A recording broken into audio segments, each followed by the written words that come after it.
Minsan akala mo mahal ka niya, pero ang totoo ginagamit ka lang niya. At ikaw pa ang kusang nagbibigay. Hi, welcome back sa Psychology of PH. Hindi lahat ng taong nandyan para sa'yo ay nandyan dahil mahal ka nila. Minsan nandyan sila dahil may nakukuha sila. Attention, comfort, validation, o convenience. Yan ang pinakamasakit dito. Hindi mo agad napapansin.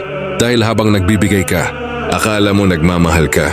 Pero sa totoo lang, unti-unti ka nang nauubos. Kaya sa video na to, pag-uusapan natin ang 10 signs na ginagamit ka lang niya pero hindi mo napapansin. Sign number 1, lumalapit lang siya kapag may kailangan siya. Ito ang pinaka-basic pero pinaka-malakas. Hindi siya consistent pero predictable siya. Lumalapit lang siya kapag may problema, kapag bored siya, kapag kailangan niya ng kausap. Example, story style. Isipin mo, ilang araw kayong walang usap, tahimik siya.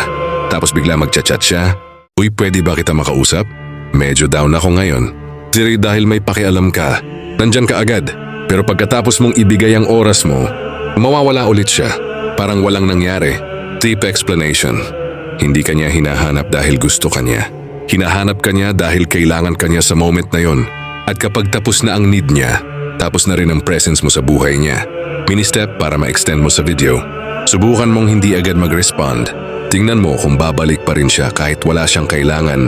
Dito mo malalaman kung may value ka o convenience ka lang. Sign number 2, ikaw ang nagbubuhat ng connection. Ang relasyon kahit talking stage, dapat mutual effort. Pero kapag ginagamit ka lang niya, ikaw ang nag-i-initiate, ikaw ang nag-a-adjust, ikaw ang nagdadala ng usapan. Example, kung hindi ka magchat-chat, wala kayong usap, try mo. 1 week kang hindi mag-message, ano mangyayari? Kung wala siyang gagawin. Malinaw ang sagot. Deep explanation. Kapag interesado ang isang babae, hindi niya kayang mawala ka basta-basta. Pero kapag ikaw lang ang gumagalaw, hindi niya kailangan mag-effort. Kasi alam niyang ikaw ang lalapit. Reality check line. Hindi ka niya pinipili, pinapayagan ka lang niya. Sign number 3. Hindi siya nag-i-invest emotionally. Ito yung subtle pero sobrang importante. Pwede kayong mag-usap araw-araw, pero walang lalim. Hindi siya nag-o-open up. Hindi siya nag-share ng tunay na feelings. Hindi siya naglalabas ng vulnerability. Example, ikaw nagkwento ng problema mo. Siya, okay lang yan. Tapos na. Walang follow-up.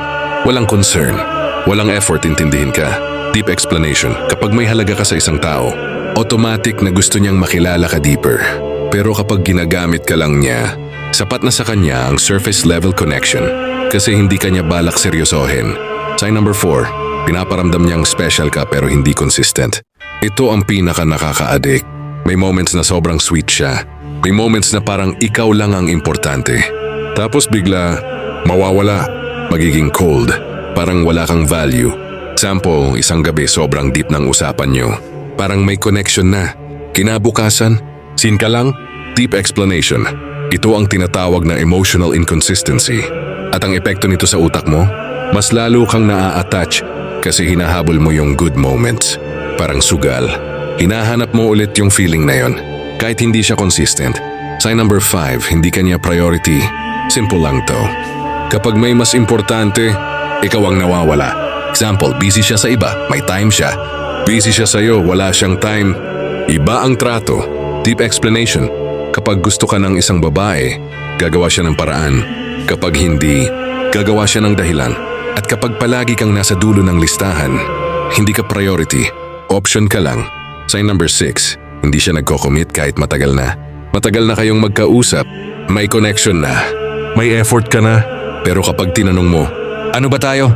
Bigla siyang magbabago, iwas, tatawa, lilipat ng topic. Deep explanation, ayaw niyang mawala ang benefits mo. Attention, effort, presence. Pero ayaw ka rin niyang panindigan. Kaya pinapahaba niya ang situation.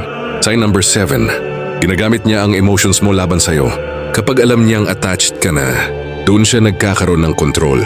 Example, kapag lalayo ka bigla siyang babalik, kapag malapit ka bigla siyang lalayo, kinokontrol niya ang distance. Deep explanation, ito ang push-pull dynamic. At ang resulta, ikaw ang nagiging dependent, siya ang may control. Sign number 8, hindi niya pinapahalagahan ang effort mo. Kahit anong gawin mo, parang normal lang, walang appreciation, walang value. Example, nag-effort ka, okay lang. Hindi ka nag-effort, okay lang din. Walang difference sa kanya. Meaning, hindi ka special. Replaceable ka. Sign number 9, pakiramdam mo ikaw lang ang nahuhulog. Ito yung hindi mo kayang lokohin. Ikaw lang ang invested. Ikaw lang ang nag-aalala. Ikaw lang ang nasasaktan. At deep inside, alam mo na. Pero umaasa ka pa rin. Ito ang pinakadelikado. Sign number 10, nawawala ang sarili mo. Habang tumatagal, nagiging needy ka. Nag-overthink ka, nawawala ang confidence mo. Example, dati chill ka lang. Ngayon, bawat reply niya, iniisip mo. Hindi ka na ikaw. Deep explanation, hindi ka niya binabago. Ikaw ang nagbabago para sa kanya. At doon ka unti-unting nawawala. Ngayon tandaan mo to. Hindi ka niya ginagamit dahil mahina ka. Ginagamit ka niya dahil pinapayagan mo. At kung patuloy mong ibibigay ang sarili mo sa taong hindi ka kayang pahalagahan, mauubos ka. Minsan, ang pinakamatapang na desisyon ay hindi magstay, kundi lumayo. Kung gusto mo pa ng ganitong klaseng content na talagang magpapagising sa'yo, like, share at mag-subscribe ka na. Ako nga pala si Psychology of PH.